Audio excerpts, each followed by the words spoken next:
Kailan din yan? Ano yung ending? Love triangle yung tatlo.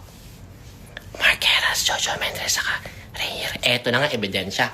Men, akin nga yung audio ko. Eto, na-record pa nga si Rainier Castillo. Baka sabihin nyo, fake news lang to eh. Pakinggan nyo ha, pakinggan nyo. Para dun sa mga karating lang, adlib lang po ito bago sa main event natin ha. Adlib lang po ito. Kasi iniintay pa natin nood yung iba kong viewers. Eto na. Tingnan nyo, pakinggan nyo ha. Si Rainier Castillo, mapakinggan niyo. Kasi may pagbabasa. Ayan. Mabilis ako makakamove on kay Mark kasi mabuting tao si Rain. Nako,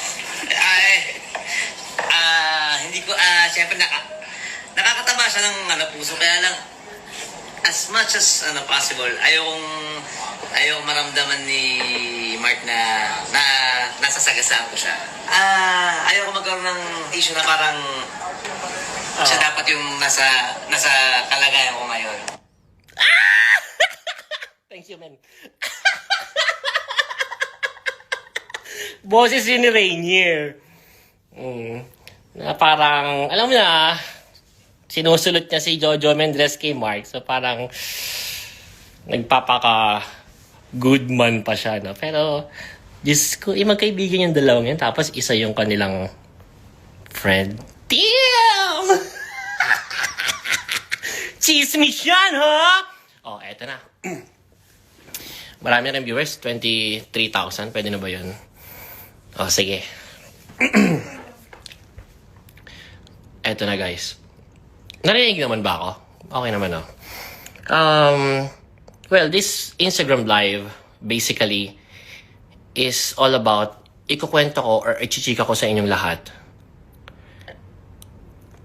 kung paano ba talaga nangyari behind the scenes yung pagkaka-set up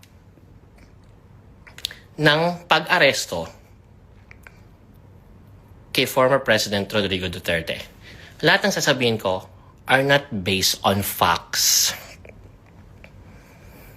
Ulitin ko. Kung gagamitin man to any case, to any court, mga hearing sa korte, or kahit saang kaso, ito pong babanggitin ko sa inyo, with this full live video, ay hindi base sa katotohanan. Lahat pong ito ay base lamang sa hearsays, chismis, na hindi kumpirmado at walang maayos na source. Kumbaga, nakikipagkwentuhan lang po ako dito. Wala po itong any political agenda. Wala po itong kinakampihan na kahit sinong partido, na kahit sinong politiko. Ako po ay chichika lamang. Base sa aking nalaman na chismis sa kinagibihang yon at sa mismong araw na yon. So ulitin ko po.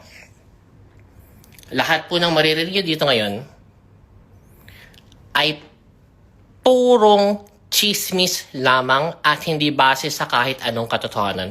Dahil unang-una po sa lahat, ako po ay hindi journalist. Hindi po ako news agency.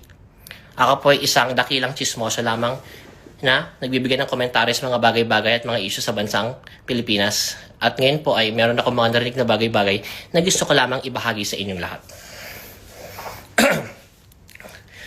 First,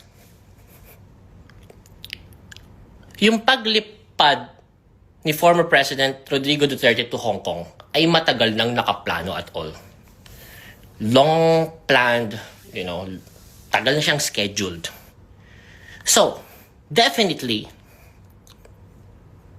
yung paglipad niya from Davao, tama ba? Davao to Manila to Hong Kong ay walang kinalaman sa ICC warrant. In short, matagal nang nakaplano yung, campaign ba nila yun? Event ba yun? Or whatsoever, chuba chuchu ek sa Hong Kong? Matagal na yung nakaplano. Para sabihin o bigyan ng kulay na kaya siya pumunta sa Hong Kong para takasan yung ICC warrant is definitely not true. Mas paniniwalaan ko pa yung chismis na yung pag-aresto sa kanya ang nag-adjust sa Hong Kong.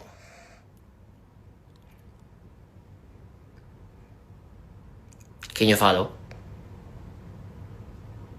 So, ano ba talaga nangyari doon, Sian? So, based sa chismis na narinig ko, punta sila ng Hong Kong. Walang nakakaalam nung ICC warrant. Meron lang isang source na tsumika sa Duterte team na may posibilidad na meron ng nakahain na ICC warrant. Yung source na yun ay galing sa kanyang group of lawyers. Stating na, I don't know how they call themselves. Sige, on my own words na lang, President Duterte, may posibilidad na paglabas mo ng Hong Kong is mag-i-issue bigla sa'yo ng ICC warrant.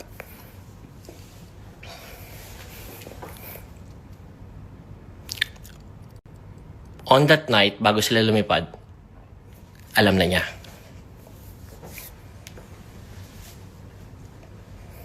So, technically speaking, it will be very strategic na lumabas siya ng bansa. Kumbaga parang ganito yun eh. Okay, meron tayong planong paglipad sa Hong Kong, meron tayong event sa Hong Kong. Sabi mo, meron akong warrant. So, ang dating ngayon, walang dapat i-consider para hindi lumipad. Because it's very strategic na kung meron pala akong warrant, mas okay lumabas ako ng bansa. So, kahit nalaman niya on that night na meron pala siyang warrant, hindi mo dapat i-consider, strategically speaking, practically speaking, na naku, hindi tayo lilipad, dito na lang tayo sa Davao. Hindi eh. Pabor eh. So, on that night, tuloy pa rin ang plano. Pero as much as possible, ito palang warrant na to talagang dapat wala makaalam. Sumingaw. Naalala niyo pa yung kauna-unahang article na hindi official mula sa isang website. Hindi to news agency na unang nag-release na former President Rodrigo Duterte meron na daw warrant of arrest mula sa ICC. Walang naniwala, men. Pero, dahil dito sa isang website, hindi ko pwedeng banggitin kahit alam na ng utak ko kung ano yun bago ko banggitin dito Dahil dun sa unofficial article, news article, nung website na yun, sumingaw. Nag-trending sa social media. Na no choice ang ating government na kailangan nila mag-release ng statement about it. Naalala niyo yung mga unang statement? Why klaro? Walang klaro. Tama. Naalala niyo pa yun? Ano ba yung official statement na yun? Sinasabi nila na hindi kami sigurado kung meron ba. But we hear mukhang meron. Parang ang gulo-gulo ng statement Kaya nga binash ng mga DDS yung government, yung administration. Stating na, hoy! Ano ba kayong klase? Gobyerno ba talaga kayo? Di ba binash-bash sila na bakit kayo magbibigay? Bakit niya sasabihin sa official statement na rinig-rinig nyo lang, hearsays nyo lang? Blah, blah, blah, blah, blah, blah, blah, blah, blah. Naalala niyo pa yon on that very day. Tapos pinagbabasyo sila, ba kayo, pag kayo, hindi kayo maayos mag-function. Hindi kayo naglalabas ng official statement without you knowing it. Na yun pala talaga yung ginagawa nila. They're intentionally doing it.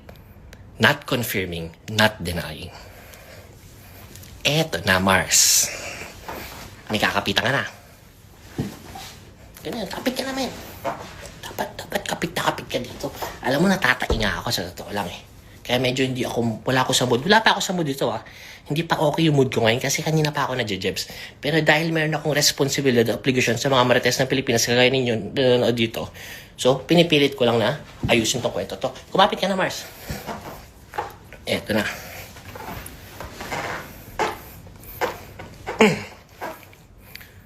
Sabi ng group of lawyers ni former President Rodrigo Duterte,